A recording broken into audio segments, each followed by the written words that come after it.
नमस्कार, आप देख रहे हैं के न्यूज। मैं हूं आपके साथ सूरी चौहान। देवभूमि के दंगल में आपका स्वागत है और आज जिक्र देवभूमि में मंथन मृत्युलोक का सत्संग।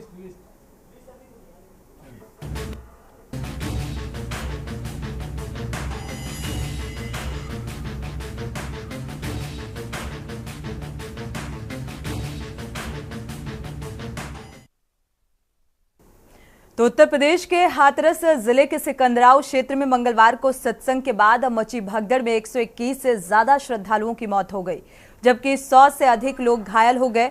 मरने वालों में एक पुरुष, 7 बच्चे और 108 महिलाएं शामिल हैं। और ये हादसा उस वक्त हुआ जब फुलरई मुगला गढ़ी में साकार नारायण विश्वहरि उर्फ भोले बाबा सत्संग समाप्त करने के बाद बाहर निकल रहे थे। और वहीं हादसे पर राष्ट्रपति द्रौपदी मुर्मू, प्रधानमंत्री नरेंद्र मोदी के साथ ही उत्तराखंड के मुख्यमंत्री पुष्कर सिंह धामी ने गहरा दुख प्रकट किया है। मुख्यमंत्री ने कहा है कि हाथरस का हादसा हृदय विदारक है। मैं घायलों के शीघ्र स्वास्थ्य लाभ और प्रभु से शोकाकुल परिजनों को असीम दुख सहन करने की शक्ति प्रदान करने की कामना करता हूं।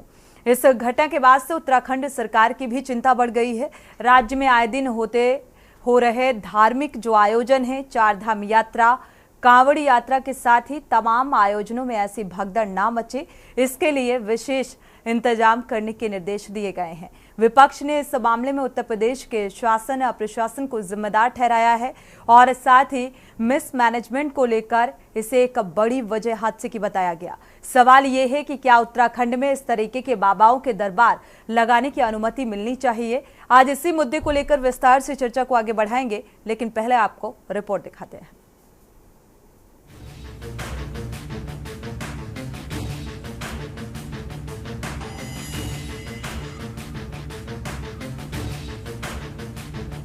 उत्तर प्रदेश के हाथरस में हुई घटना ने सबको झकझोर कर रख दिया है। सत्संग के बाद मची भगदड़ में 121 से ज्यादा श्रद्धालुओं की मौत हो गई है, जबकि 100 से अधिक लोग घायल हो गए। मरने वालों में एक पुरुष, 7 बच्चे और 108 महिलाएं शामिल हैं। यह हादसा उस समय हुआ जब फुलरई मुगल गढ़ी में साकार नारायण विश्वहरि उर्फ भोले बाबा सत्संग समाप्त करने के बाद बाहर निकल रहे थे। वहीं हादसे पर उत्तराखंड के मुख्यमंत्री पुष्कर सिंह धामी ने गहरा दुख प्रकट किया। मुख्यमंत्री ने कहा कि हाथरस का हादसा हृदय विदारक है। मैं घायलों के शीघ्र स्वास्थ्य लाभ की कामना करता हूं। दुखद घटना है और बहुत ही दुखद है। लोगों ने ऐसे समय में असमय ही अपने परिवार के लोगों को खोया है। मैं भगवान से प्रार्थना करता हूं कि जो है उन सभी को जिन्होंने अपने पारिवारिक जन खोए हैं, भगवान ऐसे समय में शक्ति प्रदान करे और जो हताहत हुए उनको भगवान अपने श्री चरणों में स्थान दे। देखिए, डाक कांवड़ का भी हम लोगों को निश्चित रूप से एक बहुत बड़ी चुनौती रहती है, क्योंकि डाक कांवड़ में एक तो जितनी संख्या में वाहन आते हैं और जिस तरह से जिस उत्साह में शिव भक्त होते हैं, तो उनको व्यवस्थित करना निश्चित रूप से एक चुनौती है। लेकिन जैसा मैंने कहा कि हम लोगों इस वर्ष पार्किंग की सुविधा में थोड़ा सा और ध्यान दे रहे हैं। ड्रोन्स के माध्यम से ट्रैफिक मैनेजमेंट पे भी हम लोग ध्यान देंगे। तो इस प्रकार से कई सारी अलग अलग मतलब इनोवेशंस के साथ हम लोग का प्रयास रहेगा कि 2024 की कांवड़ व्यवस्था और बेहतर। वहीं हाथरस की घटना ने उत्तराखंड सरकार की भी चिंता बढ़ा दी है। दरअसल राज्य में आए दिन होते धार्मिक आयोजन, 4 धाम यात्रा, कांवड़ यात्रा के साथ ही तमाम आयोजनों में ऐसी भगदड़ ना मचे, इसके लिए विशेष इंतजाम करने के निर्देश दिए गए हैं। वहीं विपक्ष ने इस मामले में उत्तर प्रदेश के शासन प्रशासन को जिम्मेदार ठहराया है। वहीं देवनागरी में भी हाथरस धार्मिक कार्यक्रम के द्वारा आयोजित सत्संग में हुए हादसे में आज पतित पावनी मां गंगा की कुंभ नगरी हरिद्वार बिरला घाट है। मां गंगा जी से मृत आत्मा की शांति के लिए दीपदान और घायलों के लिए अति शीघ्र उत्तम स्वास्थ्य की प्रार्थना की गई। ऐसे आयोजनों में आम जनता से सचेत रहने की अपील भी की गई है। हाथरस में जो ये दुर्घटना हुई वो सोचनीय है, विचारणीय है। सोचनीय इसलिए क्योंकि ऐसा कृत्य होना नहीं चाहिए कि भगदड़ मचे संतों के यहाँ कार्यक्रम के अंदर, लेकिन जो हुआ हम उसको श्रद्धा सुमन भी अर्पित करते हैं। लेकिन थोड़ा सा व्यवस्थापकों को ये देखना चाहिए कि ऐसी दुर्घटनाएं जीवन में आगे ना हो। वो कर रहा हूँ। जो मृतक आत्मा उनकी शांति की कामना करता हूँ। परिवार के प्रति मैं अपनी संवेदना प्रकट करता हूँ। साथ में मैं पतित पावनी माँ गंगा जी से ये आशा करता हूँ कि वो परिवार को या इस दुख की घड़ी को उनको सहन करने की शक्ति प्रदान करे, और साथ में जो घायल हुए हैं उनके वो भी उत्तम स्वास्थ्य प्राप्त करे, यथाशीघ्र ठीक हो। लेकिन इसके लिए मैं प्रशासन को भी जिम्मेवार मानता हूँ, जो आयोजक थे उनको भी जिम्मेवार मानता हूँ। ये एक बहुत ही दुखद घटनाक्रम हुआ है। प्रथम तो जो माताएं बहनें सत्संग सुनने आई थी और जिन्होंने अपने प्राणों की आहुतियाँ दी या किसी कारणवश उनकी दम घुटने से मृत्यु हुई, बहुत दुखद है।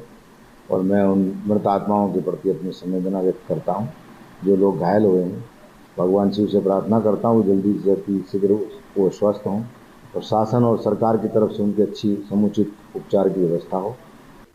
देखिए, काफ़ी हृदय विदारक घटना है और हम इस घटना में जो लोग हताहत हुए हैं, जिनकी मृत्यु हुई है, भगवान बद्री विशाल उनको अपने श्री चरणों में स्थान दे। और दोषियों के खिलाफ उत्तर प्रदेश की सरकार तेज़ी से काम कर रही है। पुलिस और प्रशासन तेज़ी से उन लोगों को ढूंढ रहा है। निश्चित रूप से जल्द ही योगी की सरकार उन सब लोगों को जेल के सलाखों के पीछे डालेगी।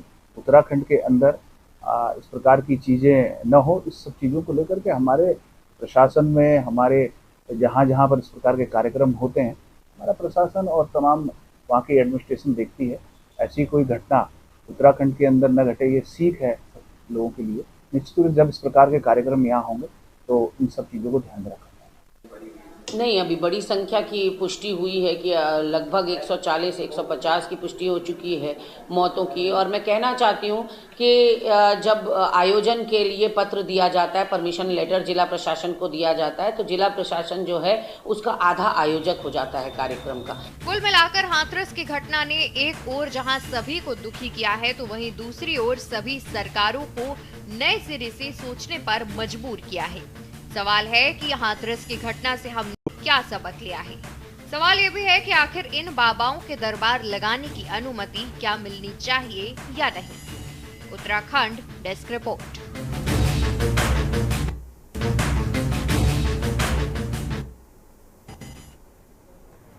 तो देवभूमि के दंगल में आज चर्चा इस बात को लेकर हाथरस में जो ये दिल दहला देने वाली हृदय विदारक घटना घटित हुई, इसको लेकर अब सचेत रहने को लेकर एक कहा जाए नजर आ रही है गंभीरता उत्तराखंड प्रशासन की भी कि ऐसी घटनाएं ना हो, इसके लिए क्या पहल होनी चाहिए, क्या तैयारियां होनी चाहिए, क्या सजगता होनी चाहिए और लोगों को कितना सतर्क रहने की जरूरत है। और ये चिंता एक पॉजिटिव रिस्पॉन्स भी है कि इस घटना से अगर ये सबक पहले से ले लिया जाता है या तैयारियां पहले से कर ली जाती हैं तो ये तस्वीर दोबारा देखने को नहीं मिलेगी। देवभूमि के दंगल में आज इसी बात को लेकर चर्चा, खास मेहमान जुड़ चुके हैं, आपका परिचय करा देते हैं।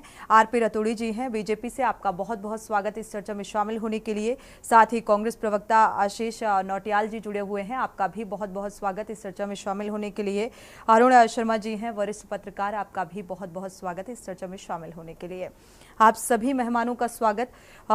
हाथरस की घटना क्या सोचने पर मजबूर कर रही है? आरपी रतूड़ी जी से शुरुआत करेंगे चर्चा की। और उत्तराखंड प्रशासन या उत्तराखंड देखा जाए तो एक तरीके से पर्यटन स्थल भी है, धार्मिक स्थल भी है। लोग यहाँ पर चारधाम यात्रा के लिए भी जाते हैं, कांवड़ यात्रा के लिए भी जाते हैं, यानी कि यहाँ के हरिद्वार में देखिए तो आपको भीड़ नजर आएगी घाटों पर। तो इसको लेकर अब कितनी तैयारियों की जरूरत है ताकि ऐसे हादसे ना घटित हो? देखिए सोनी जी, निश्चित तौर पर यह बहुत ही दुखद घटना है और जिन्होंने अपनी जान इस पर गंवाई है उनके प्रति संवेदना व्यक्त करते हैं कि निश्चित तौर पर ये आयोजकों का उनको मालूम होना चाहिए था कि भाई कितने लोग आएंगे। परमिशन ली 80,000 की, आ गए 2 लाख। ये प्रशासन को पहले से बताना चाहिए था कि हमारे पास इतनी संख्या, ये हमारी व्यवस्था होगी। आपने स्वीकृति ली 80,000 की, बुला दिए आपने 2 लाख। तो ये गैर जिम्मेदाराना जो आयोजकों का था, ये ठीक नहीं था। सरकार सतर्क थी, सजग थी, लेकिन क्योंकि दुर्घटना है और ये दुर्घटना नहीं होनी चाहिए थी, इससे आम श्रद्धालु जो श्रद्धा रखता है उस प्रवचनकर्ता के प्रति, वो बड़ा दुखद हमको महसूस हुआ। लेकिन उत्तराखंड में हमारी सरकार पूरी तरह सजग है।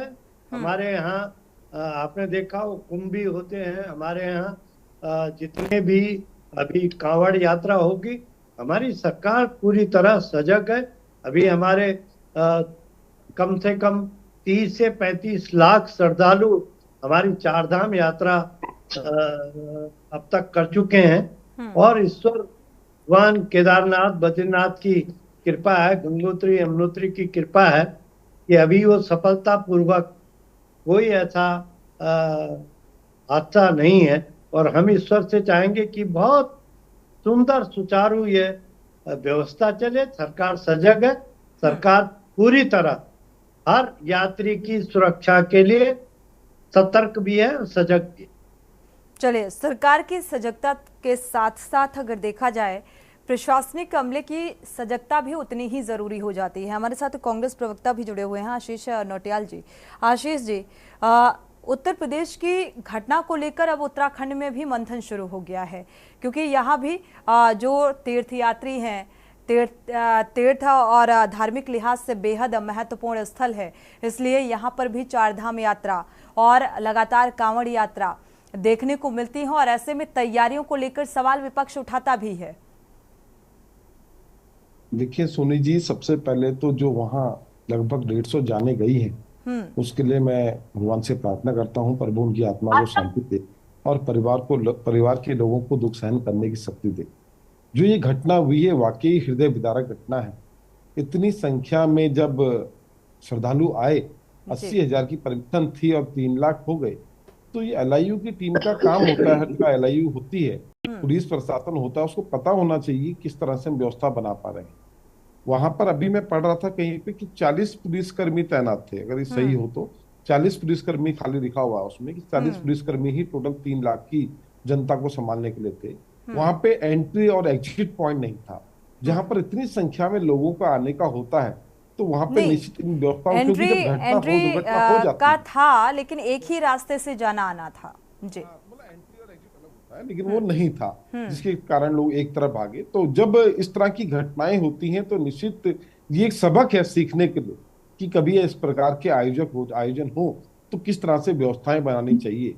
ये भी हम देख रहे थे कि वहां पर मेडिकल फैसिलिटी भी होनी चाहिए। जहां इतनी मात्रा में लोग आते हैं वहां पे मेडिकल कैंप की भी व्यवस्था होती है, वहां पे फायर ब्रिगेड होता है, वहां पे एम्बुलेंस होती है। ये सब व्यवस्थाएं नहीं थी वहां पर। तो आने वाले टाइम पर सरकारों को चाहे कहीं की भी हो, इस बात का विशेष ध्यान रखना चाहिए। जब इतने बड़े आयोजन होते हैं तो प्रशासन को ध्यान देना चाहिए कि किन किन चीजों की व्यवस्थाएं होनी चाहिए। जब इतनी मात्रा में श्रद्धालु, जितनी मात्रा में लोग इकट्ठे होते हैं तो कुछ ना कुछ गलत फहमियां भी हो जाती हैं, कभी कभी भगदड़ भी मच जाती है। तो आज जो ये घटना हुई वाकई, वैसे जिन व्यवस्थाओं का आशीष जी आपने जिक्र किया कि मेडिकल व्यवस्थाएं भी होनी चाहिए, सत्संग में ये देखने को नहीं मिलती हैं।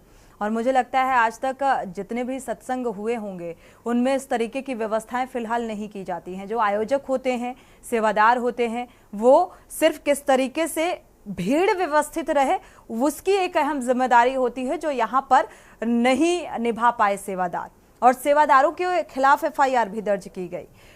हमारे साथ शुभम गिरी महाराज जी भी जुड़ चुके हैं। स्वागत है आपका इस चर्चा में शामिल होने के लिए।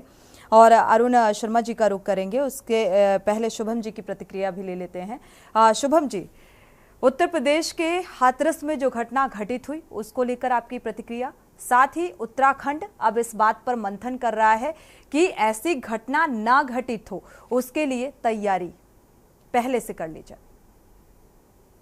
देखिए सोनी जी, मैं आपको ये बताता हूँ, उत्तराखंड में जो हाथरस में जो घटना घटी है, पहले मैं अपनी ओर से दुख व्यक्त करता हूँ। जिनका जो मृतक हुए हैं उस घटना में, जिनकी मृत्यु हुई है, उनके लिए भी अपनी दुख व्यक्त करता हूँ और अपनी जो परिवार है, शोकाकुल परिवार है, संवेदना प्रकट करता हूँ।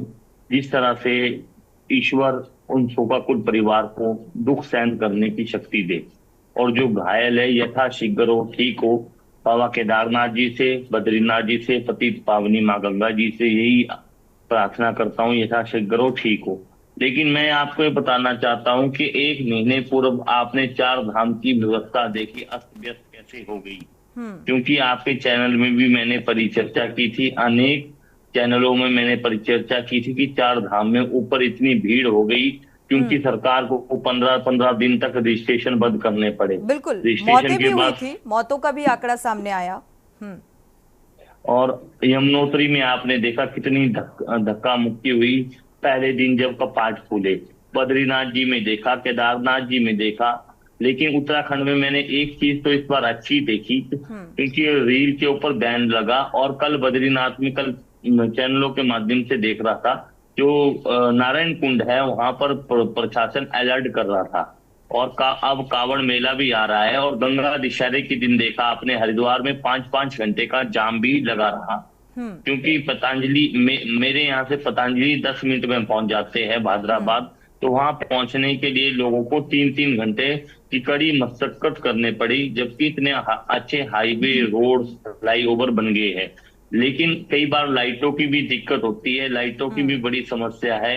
कई खंभों में अब अंडरग्राउंड ज्यादा जो लाइट हुई है उसके कारण भी कई जगह करंट भी फैला हुआ है।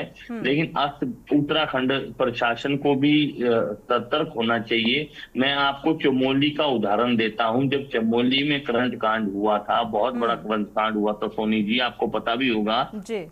उस समय से थोड़ा बहुत एक नियम बना है, जब हम कोई आयोजक कराते हैं, क्योंकि हरिद्वार भी कुंभ नगरी है, प्रयागराज भी कुंभ नगरी है, हरिद्वार के बाद आपकी उज्जैन भी कुंभ नगरी है और नासिक में कुंभ नगरी है। तो तमाम आयोजक पहले होते हैं, लेकिन मुझे कुछ सुनने में आया है जहां 50,000 की क्षमता थी वहां 2.5 लाख लोग पहुंच गए। और 2.5 लाख लोग कैसे पहुंचे, देखा देखी में भी कोई लोग आ भी गए होंगे, मैं मानता हूं। और जो कार्यक्रम करा रहे थे उनकी चरणों की धूल के लिए भगदड़ मची। तो भाई आपको क्षमता नहीं है। अब कई अनेक धार्मिक चैनल है, उसके माध्यम से आप प्रशासन लाइव करिए, सीधा प्रसारण करिए। लाइव के बाद आपके पास जो आपके अनुयायी है जिन्होंने परमिशन ली है उन्हें बता दीजिए कि भाई मेरे इतने आदमी आएंगे, उनके लिए अलग से व्यवस्था करिए। क्योंकि 14 साल के बाद जो भोला महाराज है उन्होंने वहां पर आयोजन किया यूपी के हाथरस जनपद में। ये बहुत दुर्भाग्यपूर्ण है, इससे हमें बहुत सबक लेना चाहिए। जैसे हमारे जिला प्रशासन की जिम्मेदारी तो बनती है कि आपने कितने लोगों की परमिशन दी। अगर 80,000 लोगों की परमिशन यहाँ पर दी गई तो 2 लाख लोग कैसे पहुंचे इस सत्संग में शामिल होने के लिए? उनकी एंट्री को बैन क्यों नहीं किया गया? ये तमाम सवाल खड़े होते हैं, क्योंकि इसमें बराबर जो आयोजन करता है वो जिम्मेदार है। अरुण जी हमारे साथ जुड़े हुए हैं। अरुण जी, हाथरस की घटना को लेकर आपकी प्रतिक्रिया, क्योंकि अब उत्तराखंड देवभूमि में जो मंथन की शुरुआत हुई है, नियम को इंतजार रहता है क्या हादसों का? क्योंकि जब कोई हादसा होता है उसके बाद ही नियम और कानून लागू होते हैं, क्यों? सोनी, आपने मेरे मुंह की बात छीन ली जी। मैं भी यहीं से शुरू करना चाह रहा था कि हम हादसों का इंतजार क्यों कर रहे हैं। और उत्तराखंड जैसी जगह जहां लगातार धार्मिक आयोजन होते रहते हैं जी, चाहे वो कुंभ में हो, कांवड़ मेले में हो, या और जो स्नान है, और इसके अलावा हम लोग हरिद्वार और ऋषिकेश की बात करें तो शायद 12 महीने वहां किसी ना किसी साधु संत की कथाएं चलती रहती और बड़े बड़े पंडाल लगते। अभी हाल के 2 आपको उदाहरण दूंगा। ऋषिकेश में कुमार विश्वास की 3 दिन की रामकथा, त्रिवेणी घाट पर तिल रखने की जगह नहीं थी। और अगर आपको याद हो, अभी इसी महीने जून में बाबा बागेश्वर की बद्रीनाथ में 3 दिन की कथा। और ये इतने बड़े नाम है कि इनका नाम सुन के ही लोग लपक जाते हैं कि हमें भी देखना है, सुनना है। और सुनने से ज्यादा वो देखने की जो ललक होती है कहीं ना कहीं वो काम खराब करती है। और अगर महाराज जी बैठे हैं, इनको याद होगा, मैं कॉलेज में पढ़ता था, 84 या 85 की बात थी, हरिद्वार कुंभ था, वहां भी ऐसी भगदड़ मची थी और कई लोग मर गए थे उस भगदड़ में जी। वो जो बैरिकेडिंग लगाई थी उसके बीच में जो चल रहे थे लोग वो कुचल गए और बैरिकेडिंग से बाहर जो कूद गए वो बच गए। ये याद होना चाहिए। ये घटनाएं हमारे यहाँ घट चुकी हैं। और देखिए स्थिति यह है कि कोई आदमी जिम्मेदारी लेने को तैयार नहीं है। ये हाथरस में दिख रहा है आपको क्या लिपापोती हो रही है। पुलिस बाबा के आश्रम पहुंच गई, वहां के सेवादार कह रहे हैं कि बाबा अंदर है और अंदर से ये कहा जा रहा है कि बाबा है नहीं। और बाबा फरार चल रहे हैं। बिल्कुल केवल 2 ही रास्ते थे और उन दोनों रास्तों पे मीडिया खड़ा था। अगर कोई निकलता तो मीडिया की नजर से बच नहीं सकता था। बिल्कुल। इसका मतलब कहीं ना कहीं वो भी लिपापोती हो रही है। और खासकर हमारे यहाँ अगर आप देखें अप्रैल में सतपाल महाराज का सत्संग हरिद्वार में होता ही होता है। 13-14 अप्रैल के आसपास, बैसाखी के आसपास। उसके अलावा जो तमाम मंडलेश्वर महामंडलेश्वर हैं हरिद्वार में बैठे, उनके यहाँ लगातार प्रोग्राम चलते हैं। ऋषिकेश की बात करें तो परमार्थ निकेतन त्रिवेणी घाट में लगातार प्रोग्राम चलते हैं और उनमें आने वाले भी हजारों में लाखों में होते हैं लोग। और अगर आप ये देखें उसके अलावा किसान यूनियन की मीटिंग हरिद्वार में, तमाम आपको हरी टोपियां दिखेंगी किसी भी सड़क में चले जाइए। लेकिन कहीं भी कभी भी भीड़ नियंत्रण के उपाय नहीं हुए। अगर आपको याद हो सोनी कि इस बार ये तमाम शासन प्रशासन मंत्री मुख्यमंत्री पहले से कहते आ रहे थे कि इस बार 4 धाम में पिछले सारे रिकॉर्ड टूट जाएंगे। तो आपकी तैयारी क्या हुई कि आपको रजिस्ट्रेशन रोकने पड़े। बिल्कुल। बहुत सारे ऐसे श्रद्धालु जिन्होंने होटलों में रिजॉर्ट में अपनी बुकिंग करा रखी थी, क्योंकि रजिस्ट्रेशन बंद हो गए, उनको अपनी बुकिंग कैंसिल करनी पड़ी। उससे उन होटल रिजॉर्ट वालों का भी नुकसान हुआ। तो हम तैयारी क्या कर रहे हैं जब हमें वो चीजें रोकनी पड़ रही है? तो तैयारी काहे की है जब हमें पता ही नहीं है कि कितने लोगों को हमने जाने देना है और हम एन टाइम पे उन्हें रोक देंगे। जो हजारों लोग ऋषिकेश से हरिद्वार से वापिस गए अपने अपने घरों को रजिस्ट्रेशन के अभाव में, वो क्या छवि लेके गए और क्या मैसेज वो अपने इलाके में जाके देखेंगे? जो जाने वाला है श्रद्धालु या 4 धाम में पार्टिसिपेट करने वाला है, इस यात्रा में शामिल होने वाला है, तो वो पहले से एक प्री प्लान होता है, उसका तैयारी होती है। उस तैयारी के साथ वो जाता है और अचानक से उससे पता चलता है कि भाई अब तो रजिस्ट्रेशन जो है ऑनलाइन ऑफलाइन वो बंद हो चुके हैं। तो ऐसे में वापसी करना और न जाने कितने अहम सवाल व्यवस्थाओं को लेकर भी खड़े हो जाते हैं कि इसका मतलब कि उचित व्यवस्था नहीं थी, एक छवि भी धूमिल होती है। 4 धाम यात्रा क्योंकि एक ऐतिहासिक यात्रा है और इसको मेंटेन करना सरकार की जिम्मेदारी है, प्रशासन के आला अधिकारियों की जिम्मेदारी है। हमारे साथ आचार्य विपिन जोशी जी भी जुड़ चुके हैं, टपकेश्वर धाम से हैं। आचार्य जी, आपका बहुत बहुत स्वागत है इस चर्चा में शामिल होने के लिए। आपकी भी प्रतिक्रिया इस मामले में बेहद मायने रखती है। हाथरस घटना जो घटित हुई, इसमें अब दोष किसका दिया जाए, किसको जिम्मेदार माना जाए, तमाम अहम सवाल हैं, लेकिन उन सवालों के जवाब मिलने अभी बाकी हैं। क्या कहेंगे इस घटनाक्रम को लेकर? तो अकाल मृत्यु को प्राप्त उन सभी हुतात्माओं का जिनको अव्यवस्था का शिकार होना पड़ा, मैं उनको विनम्र श्रद्धांजलि अर्पित करता हूं और भगवान उनको, उनके परिवारों को इस दुखद क्षण को सहने की शक्ति प्रदान करें, ऐसी ईश्वर से प्रार्थना करता हूं।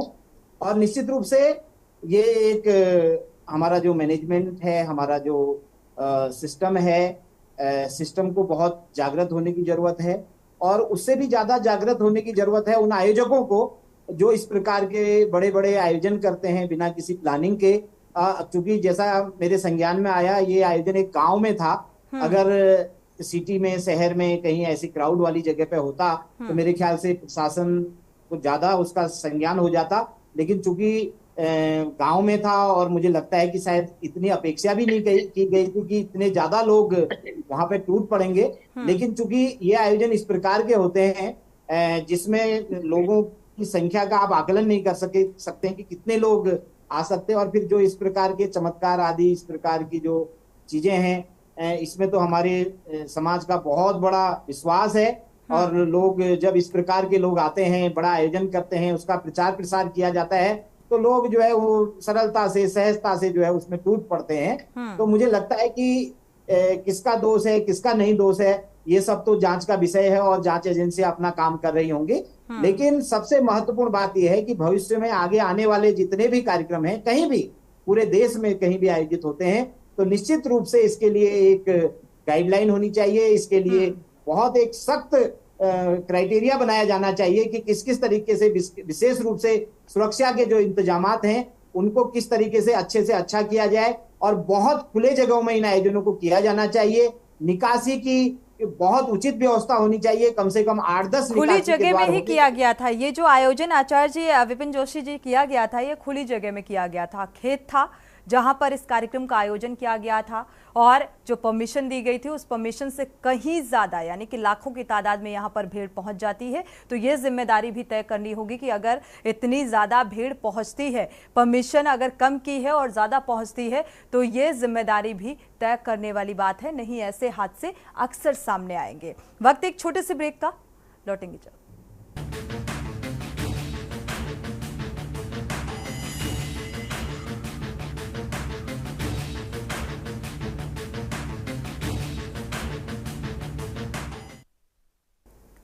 तो देवभूमि के दंगल में हाथरस के इस घटनाक्रम को लेकर अब उत्तराखंड में भी मंथन किया जा रहा है कि आखिर यह सत्संग इतना घातक यहां पर शामिल होने वाले लोगों के लिए कैसे हो गया, कैसे ये सारी जो व्यवस्थाएं हैं अव्यवस्थित हो गई और लोग काल के गाल में समा गए।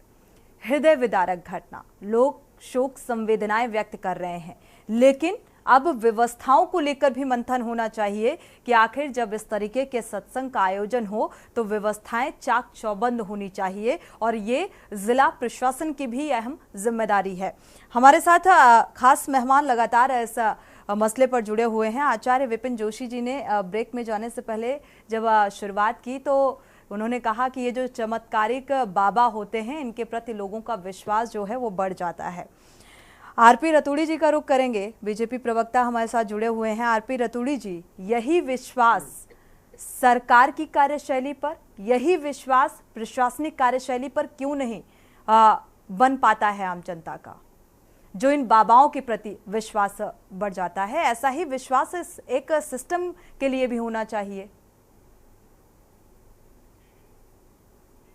आस्था होना, सनातन धर्म के प्रति श्रद्धा होना वो अलग विषय है, और व्यवस्था होना अलग विषय है। निश्चित तौर पर मैं कह रहा हूं कि आयोजकों ने जब एक एप्लीकेशन देके 80,000 लोगों के आयोजन की स्वीकृति प्रदान की, तो ये इनको आयोजकों को देखना चाहिए कि आप 2.5 लाख लोगों को कैसे बुला रहे हैं। सरकार कोई अपना पल्ला नहीं झाड़ रही।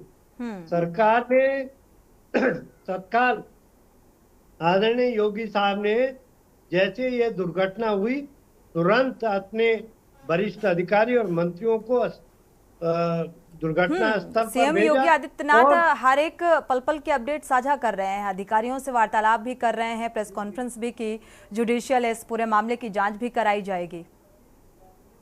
और माननीय प्रधानमंत्री जी ने भी इसको तुरंत संज्ञान लिया। आपने देखा होगा कि उन्होंने वो उस समय सदन में अपने बयान दे रहे थे, वहीं पर उन्होंने दुख प्रकट किया है, और सभी जितने हमारे श्रद्धालु जो मृतक हुए हैं, जो घायल हैं, बिल्कुल ये सारी चीजें पता है, बखूबी पता है, क्योंकि ये प्रेस कॉन्फ्रेंस हुई, सीएम योगी आदित्यनाथ ने खुद इन सभी सवालों का जवाब दिया। लेकिन अभी तक जब सवाल किया गया कि आखिर बाबा के खिलाफ कोई अभी तक एफआईआर क्यों नहीं दर्ज की गई, इस पर कोई उचित जवाब निकलकर सामने नहीं आया। साथ ही लगातार व्यवस्थाओं को लेकर सवाल किए गए कि भाई जो वो सेवादार वहां पर मौजूद थे, तो वो समय रहते जो भगदड़ में जख्मी हुए उन्हें बचाए जाने का काम उनके द्वारा किया जाना चाहिए था, जो नहीं किया गया। नहीं, मैंने कहा नहीं सोनी जी, ये इसके लिए 1-2 कमेटी बन गई है, और हाई लेवल कमेटी है, जिनको केवल 2 दिन का समय दिया है कि 2 दिन में आप जांच करके सरकार को, प्रदेश सरकार ने इसको गंभीरता से लिया, और अस्पतालों की व्यवस्था को भी गंभीरता से कि जो हमारे घायल हैं उन्हें तत्काल चिकित्सा सुविधा दें, उनका इलाज कराएं, उनको निःशुल्क कोई पैसा न लिया जाए, उनका जो भी इलाज हो वो सरकारी व्यवस्था में हो। सरकार सजग है, सतर्क है, लेकिन मैं ये कहना चाहता हूँ कि आयोजकों को इसमें पूरी तरह से जिम्मेदार माना जाना चाहिए कि आप जितने लोगों की स्वीकृति लेते हैं और उसके बाद 3 गुना आप बुलाते हैं, तो ये पूरी तरह से आयोजकों की जिम्मेदारी होनी चाहिए। हमारी सरकार सजग है, लेकिन ये सनातन पर हम जो हमारे धार्मिक श्रद्धालु हैं, हम उन पर रोक नहीं लगा सकते कि आप सुनने मत आइए।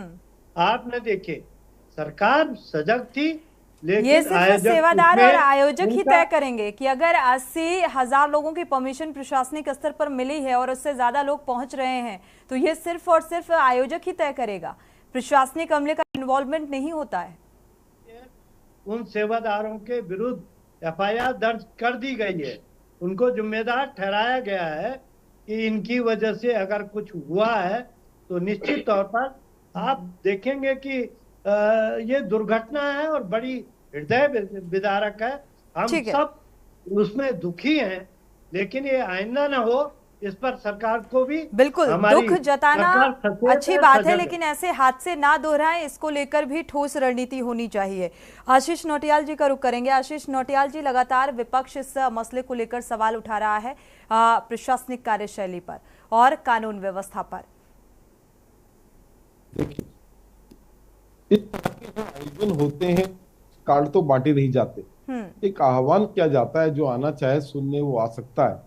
और निश्चित उनको उम्मीद रही होगी 80,000 तक के लोग आएंगे सुनने के लिए, लेकिन और उन्होंने परमिशन भी ली, 80,000 की उन्हें परमिशन भी दी, लेकिन श्रद्धालु ज्यादा थे, ज्यादा आ गए, तो अब उसकी गलती नहीं ठहराई जा सकती कि तूने आयोजन क्यों किया, या ये नहीं कहता कि तूने क्यों रास्ते से नहीं भगाया। ये तो प्रशासन का काम है देखना। अगर कहीं पर लोग बढ़ रहे हैं, क्योंकि सामूहिक कार्य, ये ऐसा कार्य नहीं है, किसी घर का शादी का काम नहीं है कि आपने कितने लोगों को न्योता दिया, इसमें तो लोग आएंगे, श्रद्धा रखते हैं लोग, श्रद्धालु। और हमारे यहाँ तो देखो, हमारी मातृ शक्ति जो है, महिलाएं हैं, वो तो भगवान के प्रति सबसे ज्यादा गहरी और अटूट विश्वास रखती हैं, और कहीं भी इस तरह के प्रोग्राम होते हैं तो सबसे आगे वही पहुंचती हैं। और आज उसी कारण से हमने 108 महिलाओं को लगभग खो दिया, तो उसका कारण भी यही है। लेकिन सरकार का काम होता है, अगर LIU टीम कहाँ थी, अगर आपको लग रहा था कि 80,000 से ज्यादा लोग होने लगे हैं, तो आपको निश्चित फोर्स की व्यवस्था करनी चाहिए थी, जो व्यवस्थाएं आप लोग कर नहीं पाए। वहां पर पर्याप्त कूलर पंखे का इंतजाम भी नहीं था, जिसके कारण से वहां पर गर्मी ज्यादा हो गई, लोगों को सांस लेने में दिक्कत होनी शुरू। इतनी बड़ी जब आयोजन होता है, जहां 4 लाख 3 लाख लोग होते हैं, तो निश्चित एम्बुलेंस की व्यवस्था भी होनी चाहिए, और होती भी है। हमने देखा है बड़े छोटे छोटे प्रोग्राम जब हम राजनीतिक लोग करते हैं, तो पुलिस की कई गाड़ियां हमारे आगे पीछे लगा दी जाती है। मतलब हम 40 और पुलिस वाले 150, और वहां इतने हजार लोगों, लाखों लोगों में आप 40-50 पुलिस वालों को बोले छोड़ दें, तो ये तो गलत है। तो कई चीजों में कमियां रही, आगे सरकार को चेतना चाहिए। दूसरा, यूपी के अंदर जहां हॉस्पिटलों के अंदर ले गए, उन हॉस्पिटलों के अंदर भी डॉक्टर्स की, स्टाफ की व्यवस्था ही नहीं थी, डॉक्टर्स भी नहीं थे, वहां व्यवस्थाओं में कमी थी। इन सब व्यवस्थाओं को चाक चौबंद रहना चाहिए। कभी भी कोई भी घटनाएं, दुर्घटनाएं तो एक सामान्य जीवन का एक होने वाली चीज है, कि हो जाती है, पता नहीं होता। जरूर घटनाएं, अच्छी चीजें तो सोच के आती हैं, पर दुर्घटना कभी सोच के नहीं आती। कोई सोचता नहीं कि इस तारीख को दुर्घटना हो जाएगी, ये तो अचानक वाली चीजें हैं। और निश्चित सरकार को अपनी जगह पर जो व्यवस्थाएं बनानी चाहिए, वो बनानी चाहिए। ठीक है, आने वाले टाइम पे इस घटना से कम सीख लें और ये व्यवस्थाएं करें। अगर 4 लाख लोग, 3 लाख लोग कहीं पे इकट्ठे हो रहे हैं, तो वहां निश्चित मेडिकल कैंप भी होना चाहिए और प्रॉपर एम्बुलेंस की व्यवस्था होनी चाहिए। आज होती है, नेता जाते हैं तो उनके पीछे एक एम्बुलेंस की गाड़ी बेमतलब चल पड़ती है। और जो यहाँ इतने लोग खड़े हैं, महाराज का रुख करेंगे। शुभम गिरी महाराज जी, क्योंकि अब ये एक एग्जाम्पल है, हाथरस की ये घटना, और इतनी भयावह और इतनी बड़ी घटना, उत्तराखंड प्रशासन को अब कितना इससे सीखने की जरूरत है, इम्प्लीमेंट करने की जरूरत है? सोनी जी, देखिए 2010 में भी हादसा हुआ था। पहले मेरे पहले वक्ता ने बताया कि 84 के कुंभ में उत्तर प्रदेश में जब हरिद्वार था, तब वीर बहादुर सिंह जी उत्तर प्रदेश के मुख्यमंत्री थे। उस समय 5 राज्य के मुख्यमंत्री आ रहे थे, जैसे हिमाचल प्रदेश के मुख्यमंत्री वीरभद्र सिंह जी, अनेक पंजाब के मुख्यमंत्री, हरियाणा के मुख्यमंत्री हरिद्वार स्नान के लिए आए थे। उस समय एक पुल टूट गया था, उस कारण से वो हादसा हुआ था। और 2010 का जो कुंभ था वो हरिद्वार में हादसा हुआ था। 2013 के प्रयागराज कुंभ में भी हादसा हुआ। फिर बाद में उज्जैन कुंभ में भी बवंडर हुआ 2016 के सिंगस्त कुंभ में, 2015 के, माफ कीजिए। उसके बाद आपने कुछ दिन पूर्व देखा कि राजस्थान में भी एक बवंडर उठा था 2 साल पूर्व, वहां भी एक ऐसा हादसा हो चुका है। पहले भी हम ऐसे हादसों के शिकार बन चुके हैं। अगर हम किसी भी मान लो भजनकर्ता को बुलाते हैं या अनेक भजनकर्ता को बुलाते हैं, हमारी क्षमता 10,000 की है और हम हमारे वहां 20,000 लोग आते हैं, तो पहले 10,000 की जो क्षमता है उसे 20,000 की अधिक करना चाहिए। क्योंकि वो धक्का मुक्की जो हुई है वो बहुत दुर्भाग्यपूर्ण है। और धक्का मुक्की किसने की, कब की, कैसे वो भागे, और जो प्रशासन से उन्होंने अनुमति तो ली है, प्रशासन में डॉक्टर की अनुमति होती है, पहले भी कुछ वक्ताओं की थी, तो वहां पर डॉक्टर की टीम भी थी, मेडिकल कैंप भी लगा था, और साथ में मेडिकल कैंप के साथ जल विभाग की भी परमिशन थी, और पुलिस विभाग, क्षेत्र अधिकारी की भी परमिशन थी, नगर अधिकारी की भी परमिशन थी, जिला अधिकारी की भी परमिशन थी। कोई नेता जैसे आयोजन कराता है, मान लो किसी की रैली होती है या कुछ होता है या जनसभा होती है, उसमें भी सभी विभागों से अनुमति प्रदान करनी चाहिए, LIU की जांच करनी चाहिए। मैं आपको परसों का हरिद्वार का उदाहरण बता दूं, क्योंकि अभी सुकी नदी जो नदी है अचानक बरसात में वो आती है, सबको पता है। क्या प्रशासन वहां चेतावनी का एक बोर्ड नहीं लगा सकता है कि नदी का जल स्तर कभी भी बढ़ सकता है, कृपया अपनी वाहन ना वहां खड़ी करे। मैंने उत्तर प्रदेश से लेकर उत्तराखंड से लेकर, क्योंकि हरिद्वार में कुछ संपत्तियां उत्तर प्रदेश के पास है, उत्तराखंड सरकार को, उत्तर प्रदेश सरकार को मैंने कहा कि गंगा के उस पार एक पुल बना दो, जहां जो शव लेके देहरादून से व्यक्ति आएगा तो वहां सीधे ही चल जाएगा। तो उस समय वो पुल कुंभ मेले में तो टेम्परेरी पुल बना देते हैं, आगे पीछे पुल नहीं बनाते। फिर अफवाह फैल गई कि हरिद्वार में अधिक बाढ़ आई, गंगा जी में गाड़ियां बहती हुई गई, क्योंकि सूखी नदी का जल स्तर हमेशा ही बढ़ता है। मैं बचपन से ही देख रहा हूँ, अब तो बहुत कम आता है। जब आता था तो हमारे वहां तक आता था, हमारे क्षेत्र तक आता था, लेकिन व्यवस्थाएं बिगड़ती है। अभी आप रविवार को और शनिवार को ऋषिकेश चल जाओ तो 7-7 घंटे जाम में फंसना पड़ेगा आपको। बिल्कुल, तो हम क्या कर सकते हैं? ये स्थितियां बनती हैं, ये पहले से पता है कि ऐसा होना है, बावजूद इसके इंतजाम नहीं होते। इस बात का जवाब ले लेते हैं आरपी रतूड़ी जी से, इसके बाद आगे बढ़ते हैं। आचार्य जी का रुख करेंगे और अरुण जी का। आरपी रतूड़ी जी, क्योंकि स्थितियों को समझते हुए, क्योंकि देखा जाए जल स्तर बढ़ने की संभावनाएं मॉनसूनी सीजन में थोड़ा ज्यादा बढ़ जाती हैं और ये पहले से पता होता है, इसके बावजूद भी कोई साइन बोर्ड का ना लगाना, यानी कि अगर खतरा है तो वहां पर ऐसे बोर्ड लगाने चाहिए। अगर चारधाम यात्रा चल रही है या हरिद्वार में भीड़ जो है वो बढ़ रही है गंगा घाटों में, तो जाहिर सी बात है यहाँ पर किस तरीके के इंतजाम या हिदायतें देनी चाहिए, जो कि नहीं की जाती हैं ऐसी व्यवस्थाएं, और उसका खामियाजा नतीजा यही होता है कि इस तरीके के हादसे सामने आते हैं। सोनी जी, निश्चित तौर पर लगाने चाहिए, लेकिन हमारी कोई जिम्मेदारी नहीं है नागरिक होने के नाते। मुझे नहीं मालूम, मैं हरिद्वार का, अभी स्वामी जी ने भी कहा कि मैं बचपन से देख रहा हूं। आप नहीं जाएंगे लगाने के लिए आरपी रतूड़ी जी, आपको नहीं जाना है, सरकार आपकी है तो आपकी सरकार और प्रशासन की जिम्मेदारी बनती है। कह रहा हूँ मैं आप सुनिए तो, मैं ये कह रहा हूँ कि सरकार की जिम्मेदारी है, लगाना चाहिए, लेकिन क्या हम नागरिक होने की जिम्मेदारी नहीं है कि आप नदी में गाड़ी खड़ी कर दो?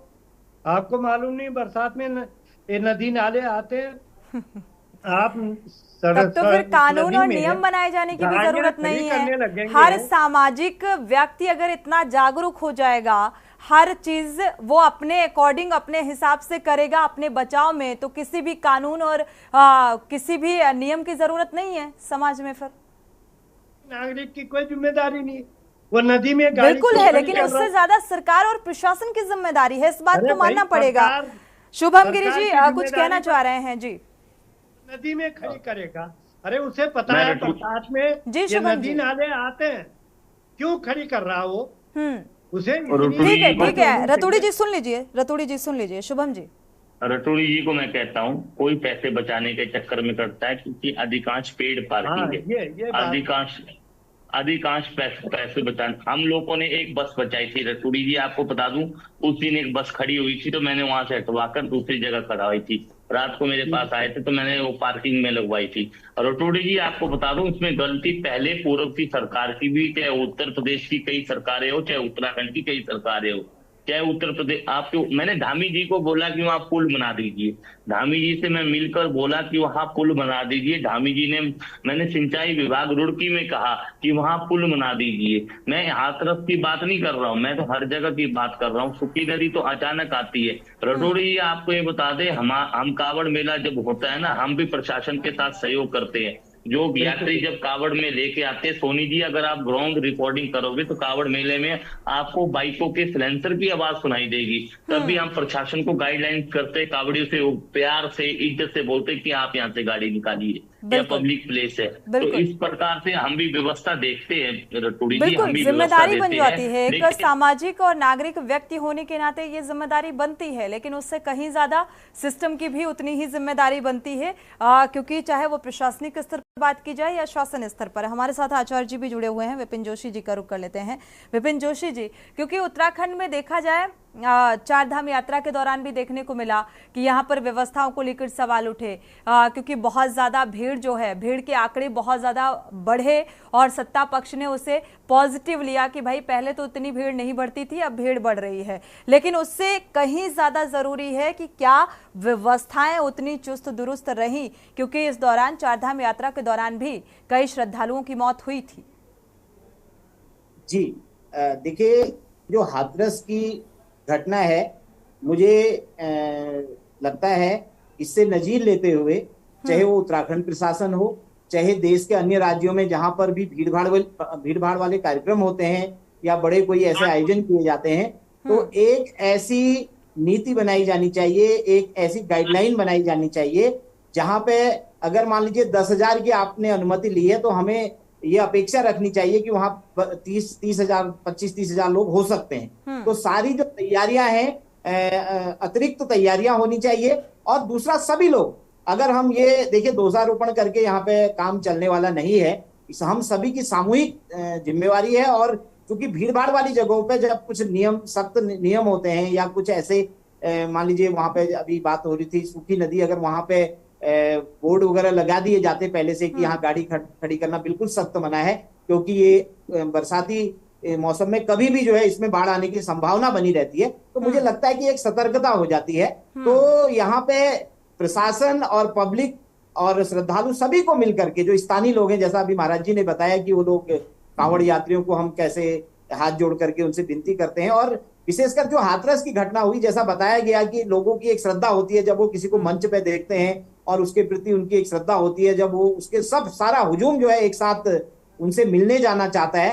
तो इस प्रकार की जो दुर्घटनाएं होने की बहुत ज्यादा संभावनाएं रहती हैं। तो हमें जो है इस हाथरस की घटना से सबक लेते हुए उत्तराखंड सरकार को भी, आगामी कांवड़ यात्रा है और यहाँ तो देवभूमि में हमेशा कोई ना कोई बड़े आयोजन होते ही रहते हैं, तो इससे सबक लेना चाहिए और एक बहुत ठोस रणनीति बनाने की जरूरत है, जिससे हाथरस जैसी ये जो दुर्घटनाएं जिसमें कई लोगों को जो है अकाल मृत्यु को प्राप्त होना पड़ता है, इनकी पुनरावृत्ति ना हो, ऐसा मैं आग्रह करना चाहूँ। बिल्कुल, अरुण शर्मा जी का रुख करेंगे। अरुण शर्मा जी, हालांकि व्यवस्थाओं से परे है ये जो पहलू है, जो बिंदु है उठा रहे हैं, क्योंकि एक तरफ तो व्यवस्था को लेकर सवाल खड़े होते हैं जब इस तरीके की हादसे की तस्वीर सामने आती है। एक बड़े पैमाने पर हादसा देखने को मिला और अब इससे सबक और सीख उत्तराखंड सरकार को भी लेनी होगी और व्यवस्थाओं को चुस्त दुरुस्त करना होगा, रणनीति बनानी होगी कि ऐसे हादसे ना दोहराएं।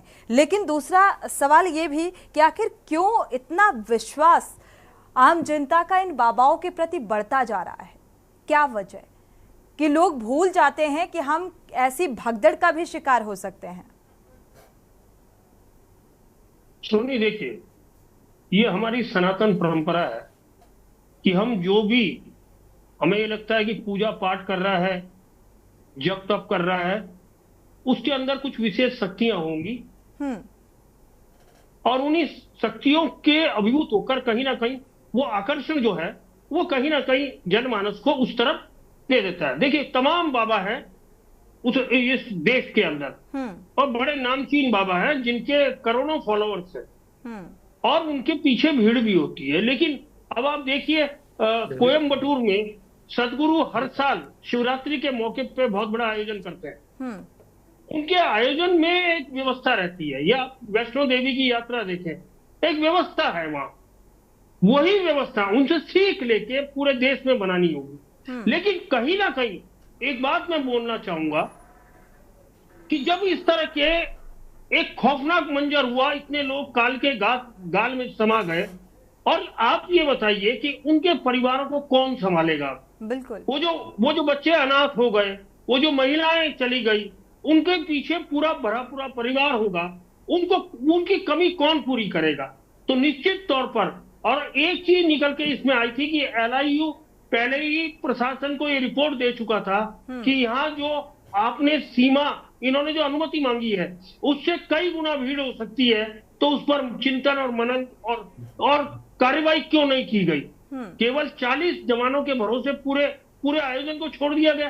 तो निश्चित तौर पर मेरा ये मानना है कि वहां का जो कोतवाल है, वहां का जो CO है, वहां का जो SDM है, वहां का जो DM है, वहां का जो जिले का कप्तान है, इन सब के ऊपर गैर इरादतन हत्या का मुकदमा दर्ज होना चाहिए, क्योंकि इनकी अनदेखी की वजह से इतने लोगों को मौत के मुंह में समाना पड़ा है। इसके अलावा एक चीज और बोलूंगा मैं उत्तराखंड के संदर्भ में, क्योंकि हम उन्हीं परिप्रेक्ष्य में सारी चीजों को देख रहे हैं। उत्तराखंड के परिप्रेक्ष्य में आप देखिए, जितने मेन रोड हैं अतिक्रमण हटाए जाते हैं, वो दोबारा अतिक्रमण कैसे होते हैं? आज तक किस अधिकारी के खिलाफ मुकदमा दर्ज हुआ? हम बयान तो बड़े बड़े देते हैं कि अगर इस सड़क पे अतिक्रमण हुआ तो PWD के ऊपर, सिंचाई विभाग के ऊपर, रेलवे के ऊपर, जिसकी भूमि है हम उसके ऊपर मुकदमा करेंगे।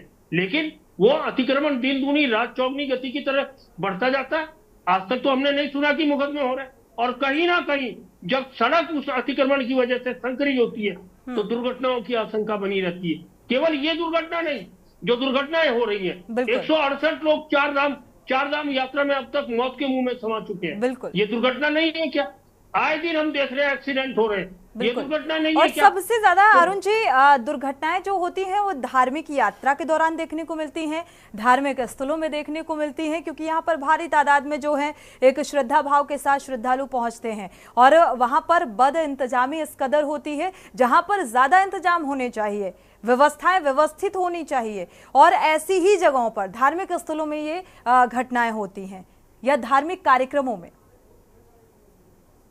देखिए, उसके प्रति एक आकर्षण होता है, मैंने पहले भी कहा, इन बाबाओं के प्रति आकर्षण भी और लोगों का विश्वास भी बढ़ता जा रहा है। उनको लगता है कि हमारी मनोकामनाएं पूर्ण होती हैं।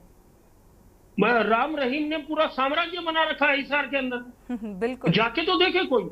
और वो जेल में था तब भी वो व्यवस्था वैसी की वैसी चल रही। या आसाराम का साम्राज्य देखे, अब आसाराम की हरिद्वार में ये खड़खड़ी से पहले महल बन रहा था जी। जब वो जेल चला गया तो वो होटल बन गया सरोवर पोर्टी को। अब या उसने लीज पे दे दिया या उसने बेच दिया, अब ये तो वो जाने या वो जाने। लेकिन ये तमाम संपत्तियां अर्जित करते रहना, बैंक बैलेंस बढ़ाना, और मैं उन लोगों का वास्तव में उन लोगों का बिल्कुल शीर्ष नवाता हूं जो केवल कमाते नहीं है, जनता की सेवा भी करते हैं। बिल्कुल, जिनके यहाँ विधवाओं के लिए, निराश्रितों के लिए लगातार उपाय होते रहते हैं। लेकिन अधिकांश अगर हम देखें तो इनके यहाँ केवल इनकमिंग या आउटगोइंग का कोई सिस्टम ही नहीं। अगर अधिकांश देखें, और हम चूंकि इस उत्तराखंड में रहते हैं और उत्तराखंड के लोगों को, बाबाओं को बहुत नजदीक से देखते हैं, इसलिए हम साफ जानते हैं वो श्रद्धा पैदा नहीं होती। आप उत्तराखंड के लोगों की, उत्तराखंड के बाबाओं के प्रति श्रद्धा देखें, क्योंकि उन्हें नजदीक से पता है ये कौन कैसा है। लेकिन यही स्थिति होती है जब दूर का आदमी होता है, उसके प्रति ज्यादा सेवा भाव हो जाता है।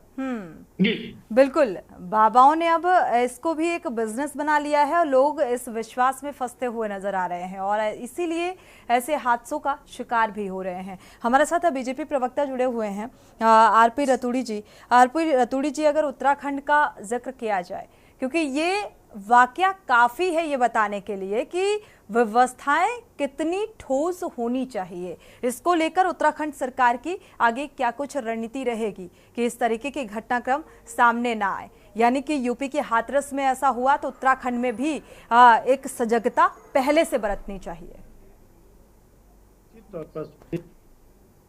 ये हम सबके लिए भी एक सबक है कि अगर जो भी आयोजन इस तरह का करेगा वो पूरी जिम्मेदारी के साथ सरकार को भी और व्यवस्थापक को भी, आयोजक को भी ये जिम्मेदारी सामूहिक रूप से लेनी चाहिए।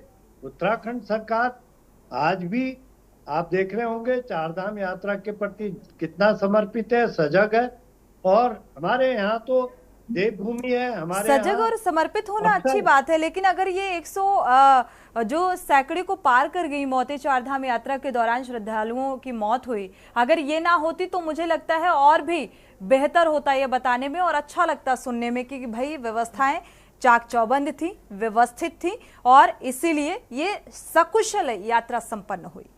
देखिए सोनी जी, वो कोई उत्तराखंड में जितनी भी ये आपने जो मौतें गिनाई है, ये कोई दुर्घटना से नहीं हुई।